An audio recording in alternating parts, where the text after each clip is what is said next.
Universe books. Audio and video books. 2 in 1. This is an audio-visual project derived from the original classic book. Produced by Universe Books channel, all rights reserved.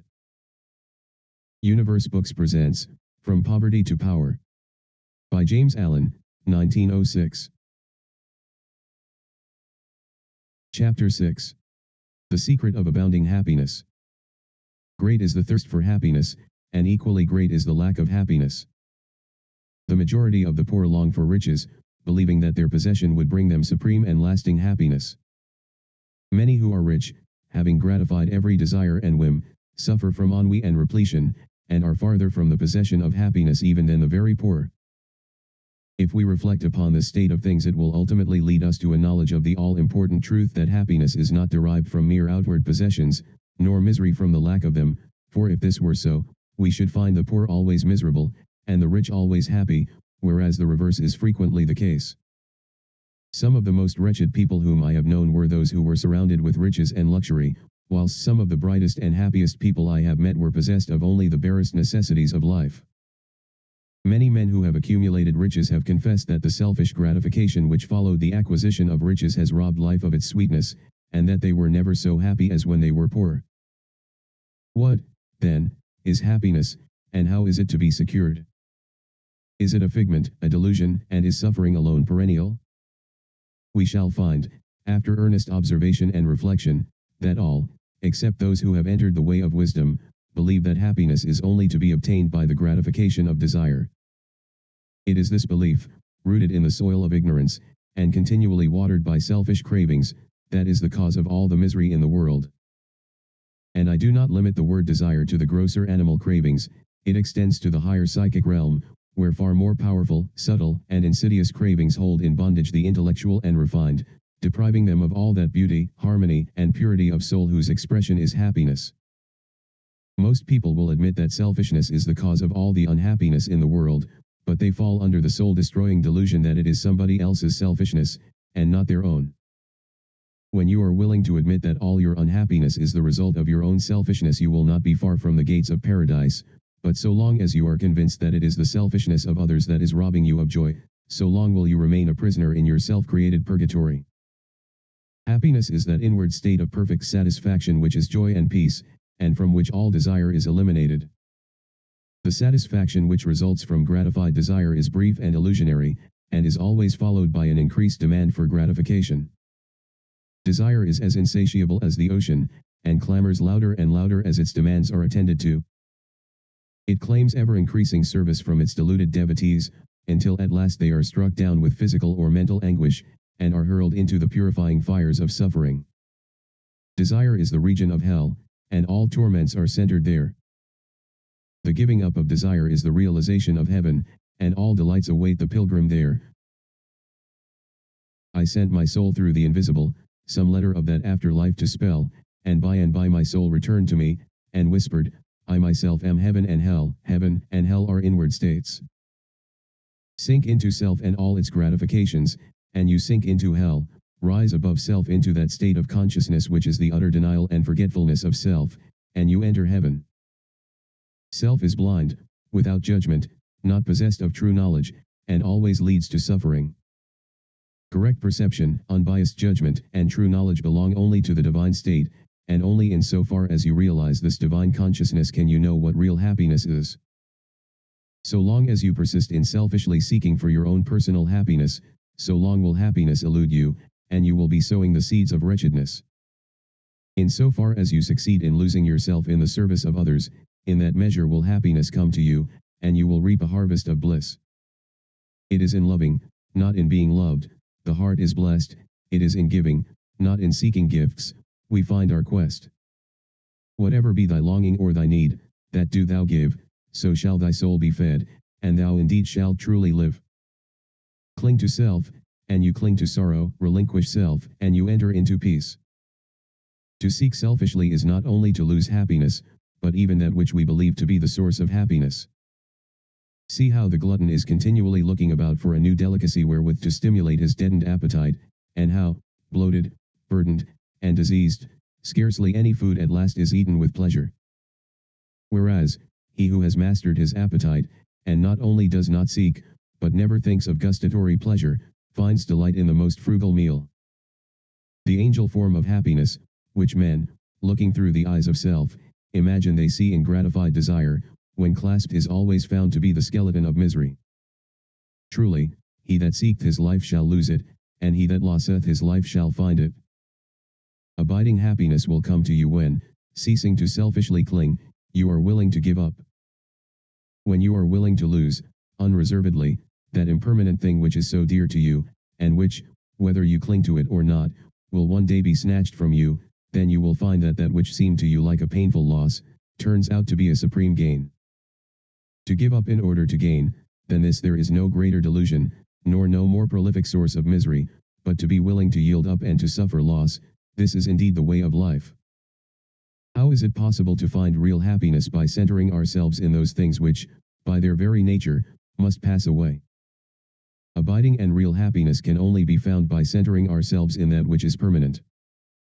Rise, therefore, above the clinging to and the craving for impermanent things, and you will then enter into a consciousness of the eternal, and as, rising above self, and by growing more and more into the spirit of purity, self-sacrifice and universal love, you become centered in that consciousness, you will realize that happiness which has no reaction, and which can never be taken from you. The heart that has reached utter self-forgetfulness in its love for others has not only become possessed of the highest happiness but has entered into immortality, for it has realized the divine. Look back upon your life, and you will find that the moments of supremest happiness were those in which you uttered some word, or performed some act of compassion or self-denying love. Spiritually, happiness and harmony are synonymous. Harmony is one phase of the great law whose spiritual expression is love. All selfishness is discord, and to be selfish is to be out of harmony with the divine order. As we realize that all-embracing love which is the negation of self, we put ourselves in harmony with the divine music, the universal song, and that ineffable melody which is true happiness becomes our own. Men and women are rushing hither and thither in the blind search for happiness, and cannot find it, nor ever will until they recognize that happiness is already within them and round about them, filling the universe, and that they, in their selfish searching, are shutting themselves out from it. I followed happiness to make her mine, past towering oak and swinging ivy vine. She fled, I chased, o'er slanting hill and dale, o'er fields and meadows, in the purpling vale, pursuing rapidly o'er dashing stream. I scaled the dizzy cliffs where eagles scream, I traversed swiftly every land and sea. But always happiness eluded me. Exhausted, fainting, I pursued no more, but sank to rest upon a barren shore. One came and asked for food, and one for alms. I placed the bread and gold in bony palms. One came for sympathy, and one for rest, I shared with every needy one my best, when, yo, sweet happiness, with form divine, stood by me, whispering softly, I am thine. These beautiful lines of Burleigh's express the secret of all abounding happiness. Sacrifice the personal and transient, and you rise at once into the impersonal and permanent. Give up that narrow cramped self that seeks to render all things subservient to its own petty interests, and you will enter into the company of the angels, into the very heart and essence of universal love. Forget yourself entirely in the sorrows of others and in ministering to others, and divine happiness will emancipate you from all sorrow and suffering. Taking the first step with a good thought, the second with a good word, and the third with a good deed, I entered paradise. And you also may enter into paradise by pursuing the same course. It is not beyond, it is here. It is realized only by the unselfish. It is known in its fullness only to the pure in heart. If you have not realized this unbounded happiness, you may begin to actualize it by ever holding before you the lofty ideal of unselfish love, and aspiring towards it. Aspiration or prayer is desire turned upward. It is the soul turning toward its divine source, where alone permanent satisfaction can be found.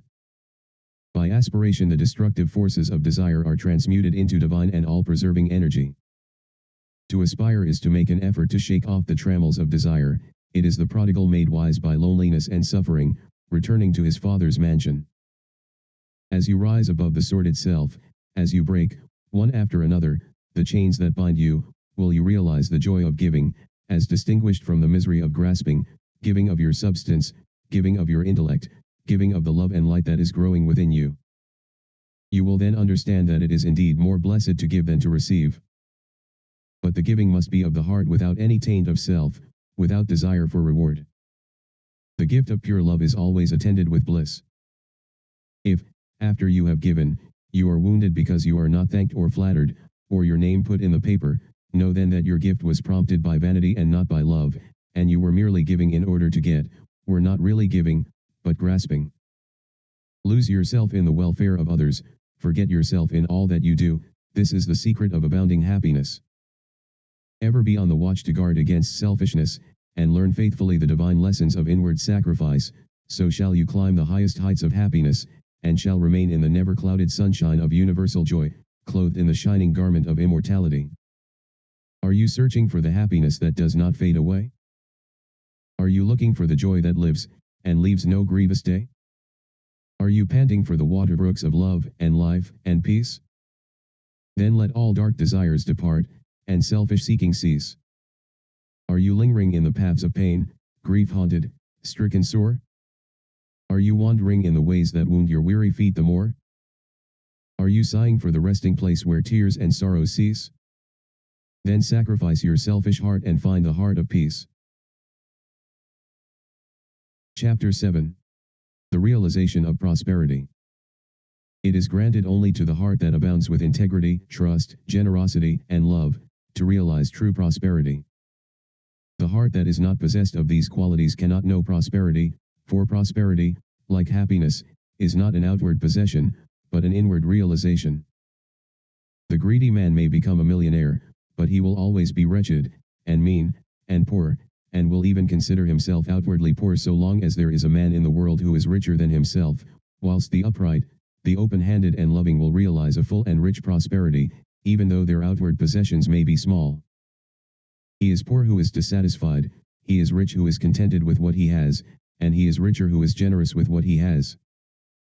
When we contemplate the fact that the universe is abounding in all good things, material as well as spiritual, and compare it with man's blind eagerness to secure a few gold coins, or a few acres of dirt, it is then that we realize how dark and ignorant selfishness is, it is then that we know that self-seeking is self-destruction.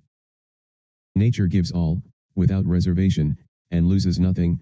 Man, grasping all, loses everything. If you would realize true prosperity, do not settle down, as many have done, into the belief that if you do right everything will go wrong. Do not allow the word competition to shake your faith in the supremacy of righteousness.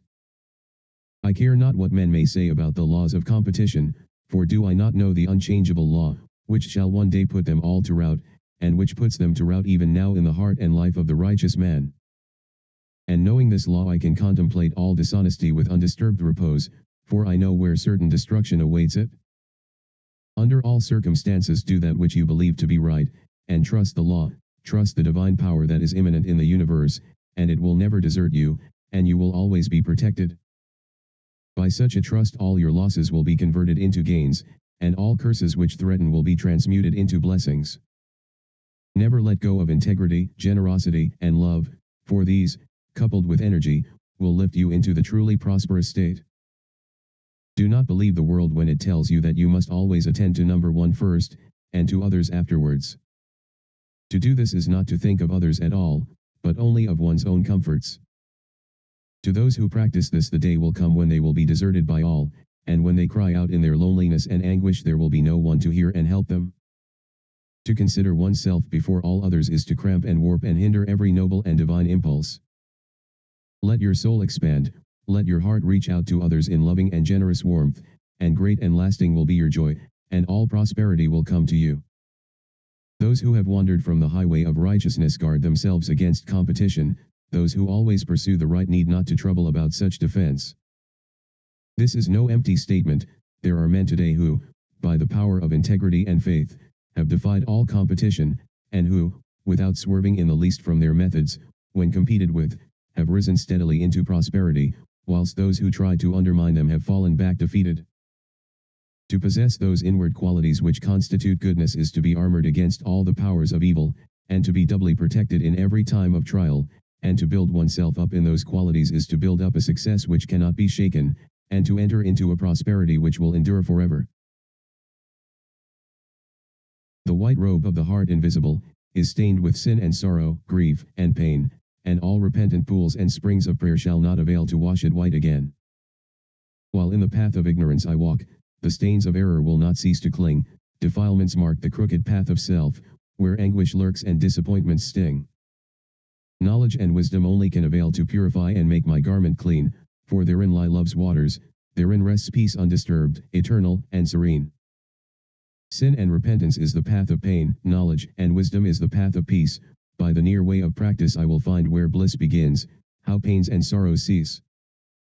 Self shall depart, and truth shall take its place, the changeless one, the indivisible shall take up his abode in me, and cleanse the white robe of the heart invisible.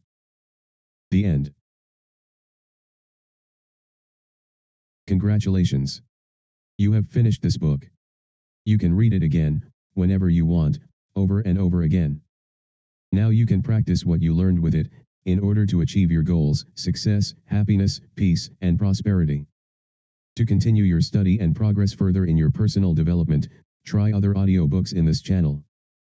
To stay on top of new releases, always visit this channel in YouTube, and our website, www.universebooks.org. Remember to comment, subscribe, and like this video. Thank you for watching. Be always welcome again. Production, Universe Books.